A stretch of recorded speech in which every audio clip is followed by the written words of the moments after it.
MSNBC melting down. Not able to issue nationwide injunctions. Okay, thank you. Stand by. And I know you want to dig into the case, so we'll let you do that, Julia. I'm going to bring in Lisa Rubin. You just pulled it up. What are we learning? We're learning today that the court, by a 6-3 majority, Anna, has decided to stay the injunctions partially. They're saying that they will grant the government's application for stays, but only to the extent that the injunctions are broader than necessary to provide complete relief to each plaintiff withstanding to sue. And let me go back a second, zoom out for a second if I can. One of the questions here was, if the court was going to stay these injunctions, how were they going to do it? Were they going to say that each injunction could only apply in the district where it was entered? Yeah, that's what they said. I'm pretty sure that's what they said, yeah. In 2 cases here, those districts were actually statewide, the District of New Jersey, the District of Massachusetts. But the other question was, could you limit it to just the plaintiffs in these particular cases? Remember that 2 of these 3 cases are brought by states. So how this changes that result, what does it mean then when the individual plaintiffs who have standing to sue are states? Does that mean that we're going to get sort of a patchwork result, as one of the attorneys general, Matt Platkin of New Jersey, described to me in an interview earlier this year? Does that mean that citizenship could be conferred solely by an accident of birth? And he described to me a situation where a citizen or a resident of his state gives birth over a state line in Pennsylvania, for example. What happens if a New Jersey resident gives birth in Pennsylvania? New Jersey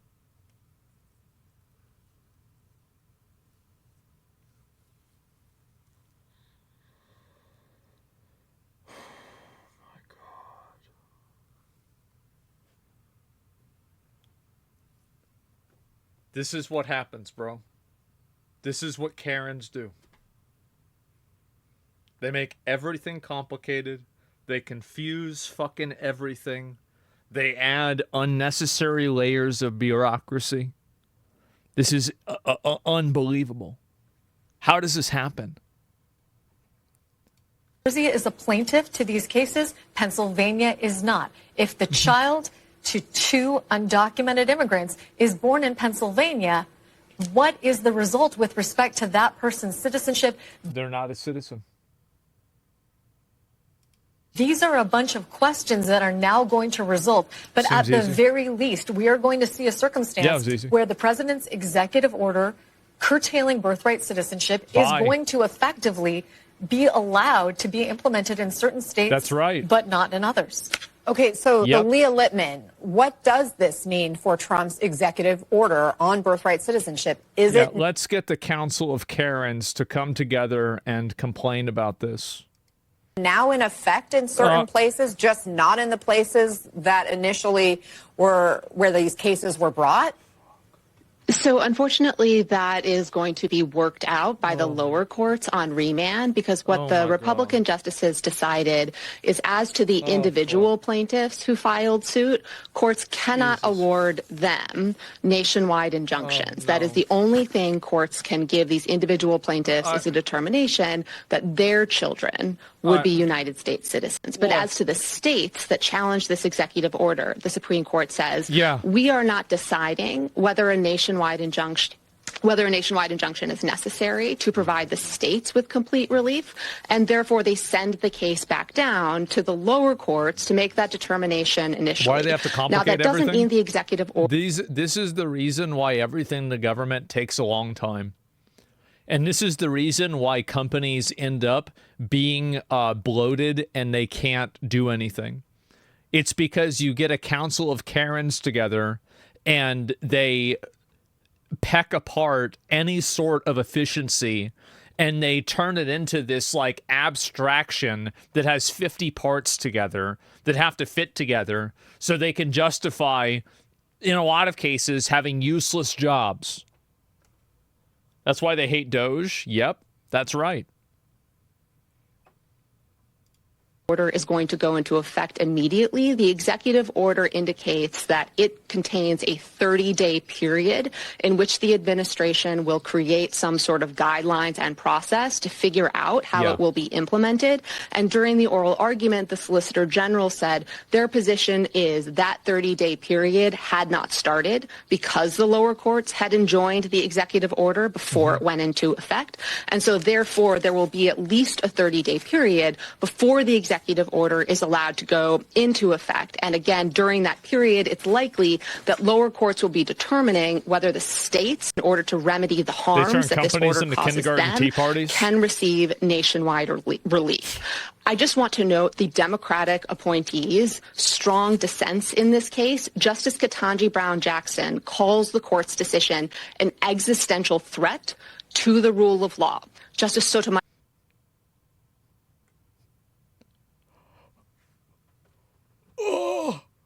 Oh no. Oh my God. Oh, what?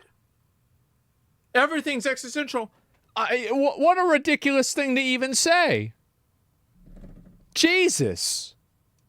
Sotomayor's dissent says no right is safe in the new legal regime the court creates. She calls the court complicit in a grave attack on our system of law. The reality is the Supreme Court's Republican justices took away lower courts' single powerful tool, the most powerful. Yeah, because they shouldn't have it. That's the reason why. It's fucking retarded. Why the fuck should a lower court be able to undo a presidential order for the entire country if it's only legislating in one area? It doesn't even make sense. Tool it's weird. Yeah, for it's broken. reigning in the Trump administration. And that's why they're mad. That they don't care about this. That's it. They're not mad about this because it's it's hurting the courts. It's about to. No, they're mad because this limits the ability that they can have to push their agenda. There's no principle behind this at all. All you have to do is think about this for 5 seconds. And you're going to realize how stupid it sounds. Yes, Asmongold, we need more authoritarians. You understand that these people are the authoritarians, right? Like this entire premise that one side wants freedom and the other side wants authoritarianism, this is a delusion. Both sides want to control the outcome. The people that don't have control over the outcome fight against it by saying they want freedom, and the people that have control over the outcome fight against it by saying they want to guarantee safety. This is a tale as old as time. Don't get hoodwinked, confused, and misled by vocabulary. Them accountable to the law. Chuck, let me get your reaction. This sounds like a giant win for the Trump administration and could likely trigger chaos now across the country. Well, let me address the second point first, Anna. And since you have Leah and Lisa on, I'm not sure why you would ask me anything. They're both way smarter than me, but it strikes me. You're all brilliant. No, well, I'll prove otherwise in a moment, Anna. But it strikes me that now individual plaintiffs in almost 100 separate federal judicial districts can seek individual relief. Yeah. If a federal district court judge in Seattle can't enjoin nationwide President Trump's executive order on birthright citizenship, but could only do so in the Western District of Washington where he sits, then... Seems pretty fair. Similarly situated plaintiffs, women who would give birth to a child who would otherwise be a U.S. citizen, could bring suit in Maine and in Vermont and in the Northern District of Florida and everywhere in the country. And right now you have, in my view, binding Supreme Court precedent from an 1898 case that says these women would win. This is a procedural decision from the Supreme Court. Great. It's not a substantive decision on the underlying executive order. It does strip from federal judges, Anna, a lot of power that was exercised increasingly over the last 2, 3, 4 decades against presidents of both parties. Mainly Trump, let's be honest. And it was clear to me from the argument that a number of the more conservative justices were going to go exactly this way, that they were opposed to this notion of a single federal judge having nationwide injunctive powers. Yeah, because it doesn't make any fucking sense. Like, that's the reason why it's stupid. Obviously. They didn't like the notion of judge shopping, that an aggrieved plaintiff would bring a case in a district that best suited him or her. But will there be more chaos? There'll be more cases, Anna, and whether or not you think of that as chaos, I'll leave that to you. But I think more individual plaintiffs will bring more individual cases seeking similar relief. Yeah, well, the reason I asked Chuck about the chaos is I'm trying to envision a situation in which... You see how they try to scare people. They try to scare people. Oh, my God, it's going to be chaos. It's going to be so scary. You have to have a case. You have to bring your own case in order to get the relief, right? So if you are a person who is in this country right now in a state that wants to enforce Trump's executive order banning birthright citizenship, and you're an immigrant and you have a child. No, they're not an immigrant. They're an illegal alien. That's a big difference. There's plenty of immigrants that aren't having this affect them. This crazy, crazy misrepresentation does so much damage to legal immigrants. It does a massive amount of damage. And I think that we're already seeing the effects of that damage whenever you go on social media and you have huge conservative content creators and thought leaders that are pushing now for no immigration, period. Johnny, thanks for the 10 subs. It's left-wing semantics? Yeah, that's another word for lying. What does that mean for this child in that state compared to what it means for a child who's born in another state? Right. So right now... You fall into the trap of blaming everything on immigrants? No, I'm not blaming... Why would I blame everything on immigrants? Of course not. Arguably, children in certain states, and I think this was Lisa's point, have protections that children in other states in 30 days may not. They're trying to misrepresent I take your point, Anna. It's going to require other plaintiffs to come forward and to seek injunctive relief. It doesn't mean everybody in the Northern District of Florida or in the Western District of Texas or in the Eastern District of New York has to file a lawsuit. But it does mean that lawsuits have to be filed in all of these jurisdictions because you no longer, at least according to the Supreme Court, for individual plaintiffs, have nationwide injunctive relief available to similarly situated plaintiffs, similarly situated mothers and their children. And so, yes, it invites a lot more litigation in a lot more places, and I think perhaps fairly characterized as more chaos. I mean, even Justice Kavanaugh asked during the oral arguments, what do hospitals... As if it's not chaotic to have people coming over, having kids, and then getting stuck in the country because you don't want to deport the kid because the kid's a citizen and the parent isn't. Of course, that's not chaotic and problematic at all. Do with a newborn? What do states do with a newborn? Outrageous. Justice Gorsuch pointed at the patchwork problem that this could create. Leah, is there any resolution that is within this opinion that you're reading through? I think this opinion is going to create additional legal questions for lower court. Yeah, I'm so glad this is finally happening, man.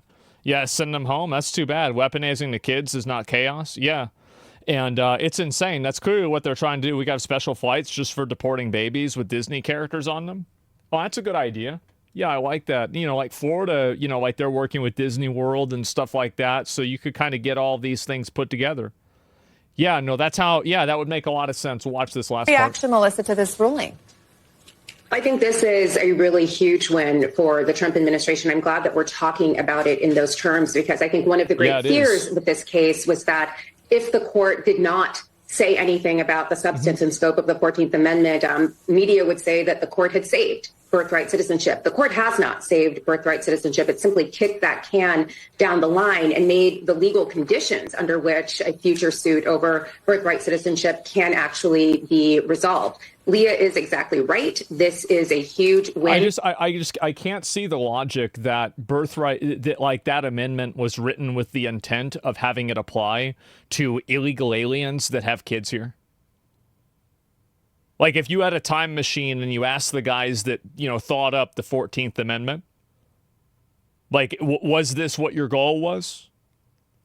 I feel like the answer is 100% no, right? Like, yeah, like, what is this? For the Trump administration, because the court has essentially kneecapped lower courts from stopping this administration when it engages in lawless and unconstitutional behavior. And Lisa makes a really important point. This is all happening in an environment where the Trump administration is not only going after undocumented persons and deporting total Karen obliteration. I used to pray for times like this. People without the benefit of due process. They're doing so while they are also upending the legal landscape, but making it harder for pro bono outfits to secure the help they need from law firms to bring these suits. And now with this decision, they're essentially saying that litigants will have to file in each particular jurisdiction around the United States in order to be clear that their resolution will have legally binding effect. And that means you're just going to need a flood, an army of lawyers at a time when that army of lawyers. The Fourth Amendment seems pretty straightforward to me. Well, like, okay, so think about it like this: the right to bear arms. That's what the Second Amendment says. There's very clearly, and they even had, I think it was in like 1790 or something like that, was the first ruling, because they were looking at the intent of what that amendment was. And it was like, can somebody own a ship cannon? And the answer to that was no. So I think that really, just to say that like it looks that plain and clean cut to me, I think that's a very, very surface level analysis. Very, very certain, because you have to look at what the intent of it is. That's wrong. Well, I'm not sure. The answer was yes. Oh, it was yes with that one, but it's been no with other ones, right? Like, you can't own like a tank, right? You can't own, you can't own a B-2 bomber, like as a private citizen. So like, there's a lot of things that you're not able to have. What want a ship cannon? Yeah. And so you can own a tank. Well, you can't use it in the same way, is what I'm trying to get. Like, obviously you can own them, but you can't use them in that same way. Like, you can have something like that for a historical reason, but that's different than driving it around. It's not going to be forthcoming. So make no mistake about this. It's the same with like certain types of guns. Like, I think it's a 50 caliber machine gun. You're not even able to have that unless I think the sheriff lets you have it. Court has given this administration an enormous win. If you own a tank, it must be disarmed. They have put one hand behind the backs of those who are trying to fight against this administration. 100% wrong. I think it's for state. Well, let me see here. Why would you need it?